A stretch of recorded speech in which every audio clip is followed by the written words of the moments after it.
அஸ்ஸலாமு அலைக்கும் வரஹ்மத்துல்லாஹி வபரகாத்துஹும். அன்பான ரமலான் மீடியா குடும்பத்தினரே, இந்தியாவின் 77வது குடியரசு தின நல்வாழ்த்துக்கள். இந்த நாள் நமக்கு ஒரு முக்கியமான நினைவூட்டல். நம்முடைய நாட்டின் சட்டமும் சுதந்திரமும் ஒற்றுமையும் எவ்வளவு பெரிய தியாகங்களின் விளைவு என்று.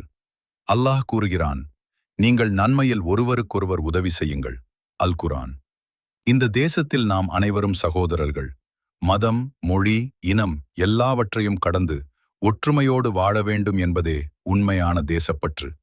இந்தியாவின் மண்ணில் பிறந்தது ஒரு பெருமை, அமைதி, சகோதரத்துவம், நீதி. இவையே ஒரு வலிமையான தேசத்தின் அடையாளம். ரமலான் மீடியாக்கு எப்போதும் ஆதரவு தரும் என் அன்பு சப்ஸ்கிரைபர்ஸ் அனைவருக்கும் என் மனமார்ந்த நன்றி. இன்ஷா அல்லாஹ், நாம் நல்லதை பரப்பும் ஒரு உம்மத்தாக, இந்த சமுதாயத்திற்கு பயனளிக்கும் சேனலாக தொடர்ந்து பயணிப்போம். அல்லாஹ் இந்த தேசத்திற்கு அமைதி, பாதுகாப்பு, வளர்ச்சி வழங்கட்டும். மீண்டும் ஒரு முறை happy republic day from Ramalan media.